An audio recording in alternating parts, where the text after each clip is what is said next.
지속적으로 한쪽 코는 뻥 뚫려 있는데 한쪽 코는 계속 막힌다.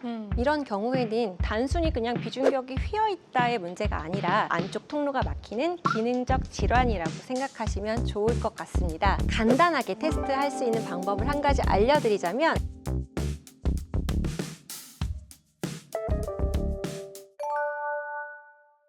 비염이나 축농증 같은 경우에는 코 안에 있는 점막에 염증이 유발되는 상태라고 쉽게 이해하시면 좋을 것 같아요. 코 안에 염증이 생기니까 코 안이 붓고 분비물이 자꾸 분비가 되는 거죠. 맞아요. 그래서 코가 막히는 증상을 일으킨다고 하면, 이런 증상들은 대부분 코 안에 염증을 가라앉히고 분비물을 좀 줄일 수 있는 약이나 비강 스프레이를 뿌리면 어느 정도 호전이 잘 됩니다. 비중격 만곡증의 경우에는 비중격이 구조적으로 물리적으로 휘어 있기 때문에 염증을 줄이고 속살을 줄이는 약을 먹는다 하더라도 해결이 안 되는 경우가 굉장히 많아요.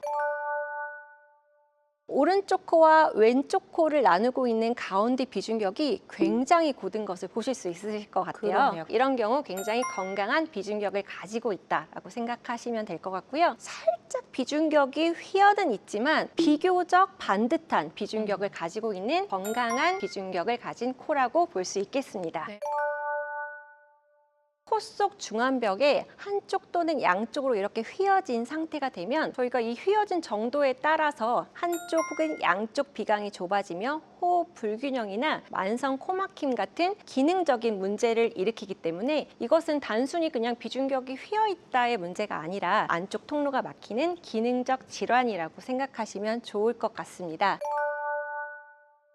선천적인 이유와 후천적인 이유 두 가지로 나눠볼 수 있는데요. 말 그대로 그냥 태어날 때부터 가지고 있는 경우인 겁니다. 네. 그래서 이런 경우 이제 자라면서 그 상태가 그대로 유지되기도 하고, 성장의 불균형에 따라 나이가 들어가면서 심해지는 경우도 있을 수 있습니다. 격한 운동, 다쳐서 오시는 경우 굉장히 많고요. 흔하게는 벽에 부딪히거나 싸우거나 이런 경우에도 비중격 골절에 의한 만곡증의 원인이 될 수 있습니다. 안타까운 경우도 굉장히 제가 많이 보는데, 아기 부모님들이 아기를 보다가 이 조절 능력이 미숙한 아이들이 머리를 갑자기 들거나 팔다리를 휘집을 때 맞아서 실제로 비중격 골절 혹은 코뼈 골절을 주소로 병원에 방문하시는 분 종종 있으세요. 간단하게 테스트할 수 있는 방법을 한 가지 알려드리자면, 한쪽 손가락으로 콧구멍을 살짝 막고 코를 들이마셔 봅니다. 이런 상태고요. 반대쪽을 막고 숨을 들이쉬면, 들리시나요? 제 왼쪽 코에서는 약간의 쌕쌕거리는 콧소리가 좀 들리는데요. 저의 비중격이 실제로 왼쪽으로 살짝 휘어져 있는 상태이기 때문에 코의 숨길이 동일하지 않아서 차이가 발생한다고 보시면 되겠습니다. 우리 몸에는 항상 언제나 보상작용이 존재하기 때문에 코 한쪽의 숨길이 크고 한쪽은 작다면 그 안에 있는 다른 구조물, 예를 들면 하비갑계와 같은 점막 부분이 과대 증식을 해서 이걸 어느 정도 보상을 할 수 있기 때문에 이 테스트만으로 100% 정확한 비중격 만곡증을 진단할 수는 없고, 다만 이런 테스트를 여러 번 해봤을 때 지속적으로 한쪽 코는 뻥 뚫려 있는데 한쪽 코는 계속 막힌다. 이런 경우에는 가까운 병원에 내원하셔서 검사를 한번 받아보시는 것도 좋을 것 같습니다.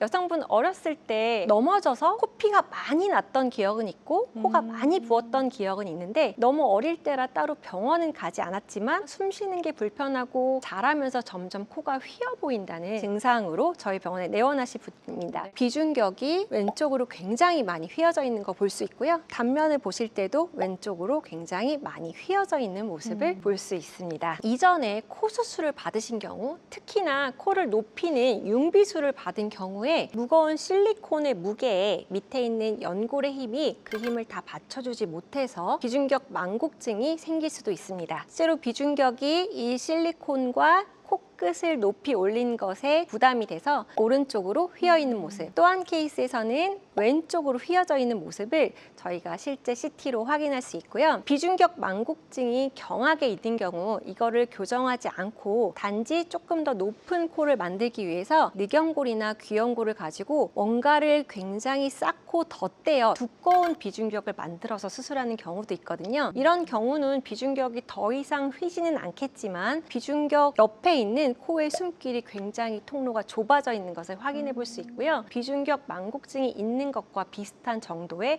코막힘을 느끼실 수도 있습니다. 휘어져 있는 연골과 뼈를 바로 잠든 게 목표입니다. 이전에는 비중격이 휘어져 있는 부분을 그냥 제거해서 빼내서 폐기하는 방법. 비중격이 휘어져 있을 때 휘어져 있는 안쪽에 칼집을 내서 이 부분을 점점 피게 해주는 방법. 이 두 가지 방법을 가장 많이 썼는데 일정 부위에만 만곡증이 있는 경우는 굉장히 드물고 그럴 경우 이제 첫 번째 방법을 쓰게 되면 비중격을 너무 많이 제거해야 되는 단점이 생기게 되고 두 번째 방법도 휘어진 상태에서 제대로 바로 서면 제일 좋은데 이렇게 점점 돌아오다가 중간에 멈춰버리거나 중심을 지나서 과교정이 되어 얘네들이 더 반대편으로 휘는 경우가 생길 수 있기 때문에 이 두 가지의 방법이 간단하지만 재발률이 조금 높았습니다.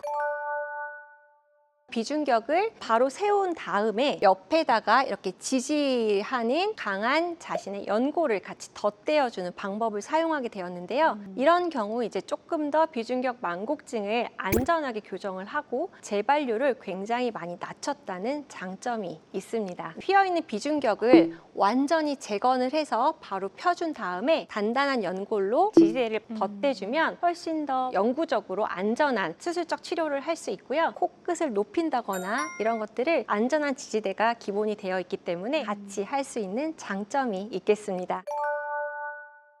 누운 상태에서는 아무래도 서 있거나 앉아 있을 때 비해서 코 안의 점막의 혈류가 증가하게 됩니다. 코 안의 숨길이 살짝 좁아지는데 누워 있을 때 유독 한쪽 코만 유난히 더 막힌다. 그 방향이 일정하다. 이럴 때는 비중격 만곡증이 동반되어 있을 가능성이 굉장히 높습니다.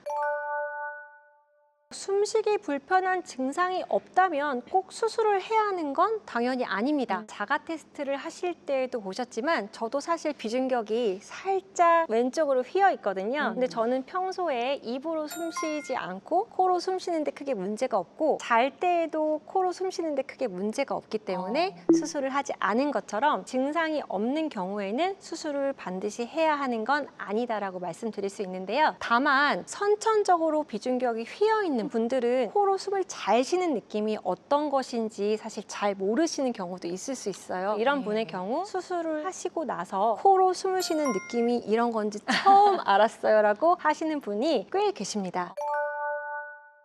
수술 직후부터 3일까지는 굉장히 부기가 최고고 코막힘이 더 심해져서 수술을 괜히 했다라고도 생각할 수 있는 시기입니다. 그러다 이제 1일 후에 코 안의 솜을 제거하고 1주차에 코 안에 있는 비중격을 지탱하고 있는 부몽을 제거하고 실밥을 제거하고 나면 코로 숨을 쉬는 느낌이 조금 나면서 수술을 잘했나 보다라고 생각하기 시작하는 시기고요. 빠르면 1주, 늦어도 2주 안에는 일상생활 복귀가 가능하다고 얘기 드릴 수 있을 것 같습니다. 3주차가 되면 이제 저희가 코 세척을 시작할 수 있게 되고 먹먹한 느낌이 점차 감소하고 1개월 정도가 되면 이제 호흡 개선을 실제로 체감하실 수 있게 되고 6개월 정도가 지나면 수술 부위가 모두 안정화가 되어 호흡이 편안한 상태에 이른다고 보시면 되겠습니다. 코막힘이 오래되면 사실 몸이 서서히 적응을 하게 됩니다. 그냥 나는 원래 이런가 보다라는 생각을 가지실 수 있는데요. 숨 쉬는 것은 삶의 질과 굉장히 밀접한 연관이 있기 때문에 저는 이런 경우 참지 마시고 자신의 코 상태가 어떠한 상태인지 확인을 한 번쯤 해보시는 거 중요하다고 말씀드리고 싶습니다.